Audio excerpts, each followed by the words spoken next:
వేదవ్యాస భగవానుడు మనకు పంచమ వేదంగా మహాభారతాన్ని అందించాడు. ఈ మహాభారతాన్ని ధర్మ కోవిదులు ధర్మంగా, నీతి కోవిదులు నీతిగా, ఎవరు ఏ కోణములో తీసుకుంటే ఆ కోణంలో మహాభారతం వారికి కనబడుతుంది. అంత అద్భుతంగా పంచమ వేదంగా అందిస్తే అలా అందించినటువంటి మహాభారతాన్ని, సంస్కృతంగా ఉన్నటువంటి మహాభారతాన్ని విజయనగర సామ్రాజ్యాధినేత శ్రీ శ్రీ రాజరాజ నరేంద్ర మహారాజు కోరిక మేరకు నన్నయ్య, తిక్కన, ఎర్రాప్రగడ ఈ ముగ్గురు మనకు ఆంధ్రీకరించారు. కవిత్రయము అంటారు వీరిని. ఈ ముగ్గురు కవులు అందించినటువంటి మహాభారతాన్ని మనకు అచ్చ తెలుగులో అందించినటువంటి గురువర్యులు పూజ్యశ్రీ ప్రవచన చక్రవర్తి చాగంటి కోటేశ్వరరావు గారు. వారు అందించినటువంటి మహాభారతాన్ని యథాతథంగా మనము ఎన్నవ రోజుగా 35వ రోజుగా మహాభారత యజ్ఞాన్ని మనము చెప్పుకుంటున్నాం ప్రవచనంగా. ఈరోజు ప్రవచనాన్ని పరమేశ్వరుడు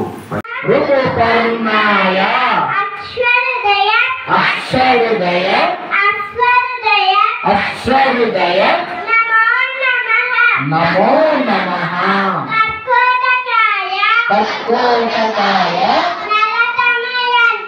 నలదమయంతి ఋతుపర్ణాయ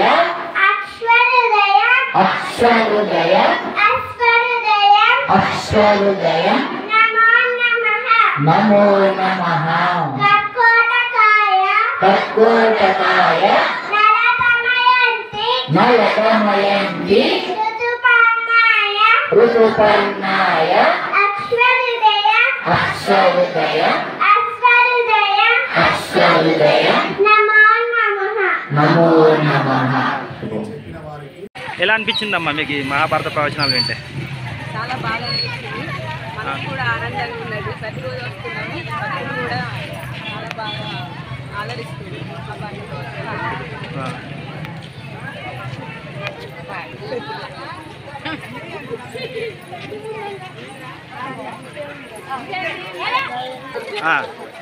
అన్న చెప్తానుగా చెప్పు.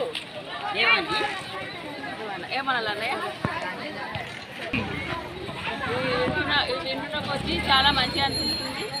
పిల్లల కాంచెల్లి, పెద్ద మనుషుల కాంచెల్లి పిల్లల వరకు అందరికీ ఆచరించవలసిందని అనిపిస్తుంది. మంచిగా అనిపిస్తుంది. మంచిగా అనిపిస్తుంది. ప్రవచనాలు వినడానికి ఎంతో ఆసక్తికరమైన భక్తులు వస్తుండ్రు. ఇంకా వివరించి చెప్తున్నాడు కాబట్టి ఇంకా వివరణ కావాలని అడుగుతున్నారు. సంతోషం.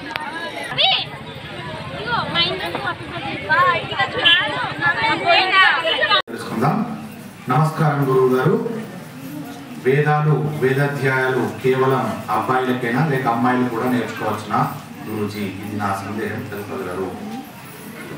వేదాలు నేర్చుకోవడం, వేదానికి సంబంధించినటువంటిది కూడా నేర్చుకోవడం అమ్మాయిలు ఎందుకు చేయట్లేదు అనేటువంటి ప్రశ్న వస్తే అమ్మాయిలు చేయవచ్చు, కానీ వారికి శక్తి కావాలి కదా.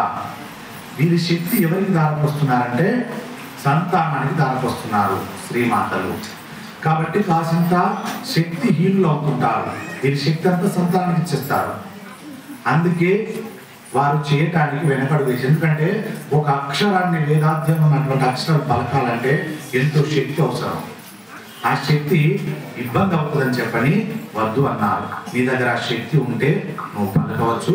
అంత దూరం నువ్వు 4 వేదాలు చదవకపోయినా ఉపనిషత్తులన్నా చదవచ్చు. ఉపనిషత్తులు చదవకపోయినా ఇలాంటి మహాభారతాలు, రామాయణాలు, భాగవతాలు, భగవద్గీతలు చదివితే కూడా నీవు 4 వేదాలను చదివిన కిందికి లెక్క ఇస్తారు. కాబట్టి అమ్మాయిలు కూడా ఈ రకంగా ఉపమానంగా ఉన్నటువంటి దాన్ని చదవవచ్చు.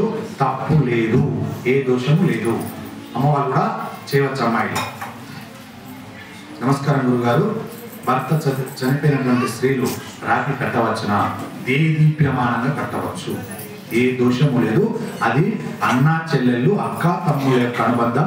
దానికి దీనికి ఏ సంబంధం లేదు. అక్క ఎప్పుడు తమ్ములకు, అన్నలకు రక్ష కోరుకుంటుంది.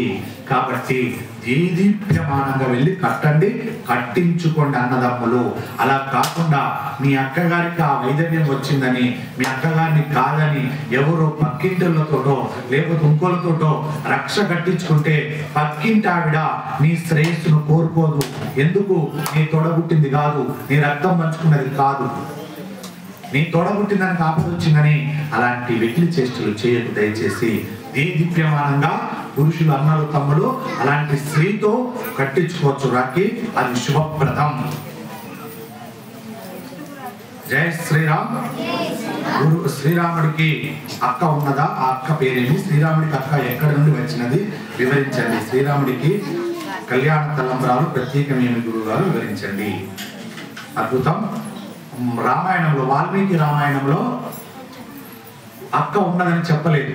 మనం మేము రామాయణం చెప్పుకున్నాము మధురా నగరంలో, వాల్మీకి రామాయణం. ఆ రామాయణ అంతర్గతంలో వాల్మీకి అక్క ఉన్నది అని చెప్పలేదు. శాంత ఉన్నది, కానీ ఆమె తోడబుట్టింది కాదు. ఋష్యశృంగుడి యొక్క సతీమణి శాంత.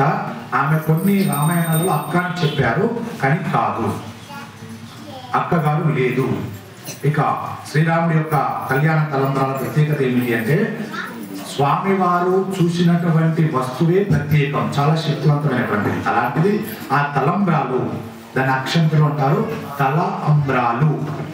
తల మీద పోసుకున్నటువంటి అంబ్రాలు. అంబ్రాలు అంటే పరమాన్వితమైనటువంటిది, అమృతాముతో కూడుకున్నటువంటివి. అలాంటి తలంబ్రాలను స్వామివారు అమ్మవారికి పోస్తారు. పోస్తవి పరమ పవిత్రమవుతాయి. అలాంటి పవిత్రమైనటువంటి తలంబ్రాలను మనకు అందిస్తారు. అవిటిని మనము తెచ్చుకొని ఇండ్ల పైన, మన యొక్క పిల్లల పైన ఆశీర్వచనంగా చల్లుకోవాలి. ఏదైనా వ్యవసాయ క్షేత్రాలు ఉంటే అవిట్లలో కూడా చల్లుకోవాలి. బావి నూతులు ఉంటే అవిట్లలో కూడా వేస్తే పరమ పవిత్రమైపోతాయి. ఎందుకు? స్వామి వారిని తాకిన తలంబ్రాలు.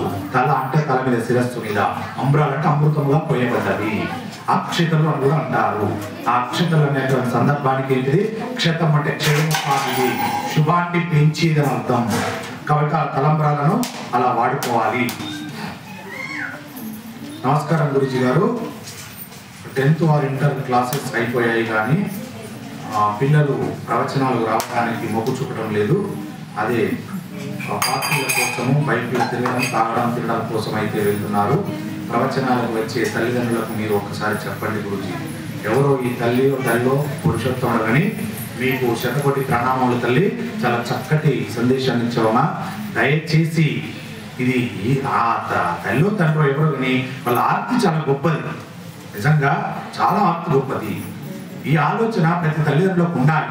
ప్రవచనం మన గ్రామంలోనే జరుగుతుంది. వాడికి ఒక రోజు 2 రోజులు చెప్తే ఎందుకు రారు? 10th అయిపోయింది, ఇంటర్ ఎగ్జామ్స్ అయిపోయినాయి, మళ్ళీ ఇప్పుడు ఏముంటుంది? కొందరు అంటారు ఎంసెట్, ఇంకేమంటారు, మిగతా కోచింగ్కి వెళ్ళిపోతున్నారు అంటున్నారు. ఆ కోచింగ్ వెళ్ళి వాడు చదివి బాగుపడతాడా? మీకు ఆ నమ్మకం ఉందా? ఆ కోచింగ్ తీసుకోమనండి, మహాభారత కోచింగ్ తీసుకోమనండి. ఖచ్చితంగా నెక్స్ట్ దాంట్లో అద్భుతమైన ప్రతిభ కనబరుస్తారు, చాలా గొప్పవారు అవుతారు. దయచేసి సంస్కారాన్ని నేర్పండి. మన గ్రామంలోనే ఇంత అద్భుతమైన మహాభారత ప్రవచనాలు జరుగుతున్నాయి. మీ పిల్లలు తప్పకుండా మందలించండి, రప్పించండి. ఒక్కసారి తీసుకొచ్చి ఇక్కడ కూర్చుండబెట్టండి. ఒక్క 2-3 రోజులు కూర్చుంటే వాళ్ళకి అవతరం అవుతుంది. వారు తప్పకుండా మహాభారతానికి ఆకర్షితులు అవుతారు. తెలుసుకోవాలి, తెలియజెప్పాలి. మహాజ్ఞానం అండి. మీ పిల్లవాడు చాలా గొప్పవాడు అవుతాడు. సరస్వతి అనుగ్రహం లభిస్తుంది. దయచేసి ఆ పని చేయండి. తల్లిలో తండ్రిలో మీ ఆర్తి తప్పకుండా నెరవేరుతుంది. ఆ పిల్లలు తప్పకుండా వస్తారు. గురువారికి నమస్కారం. అయోధ్యలో బాలరాముడికి బదులు రాముడు సీతా దేవతామూర్తులను ప్రతిష్ఠించవచ్చు కదా.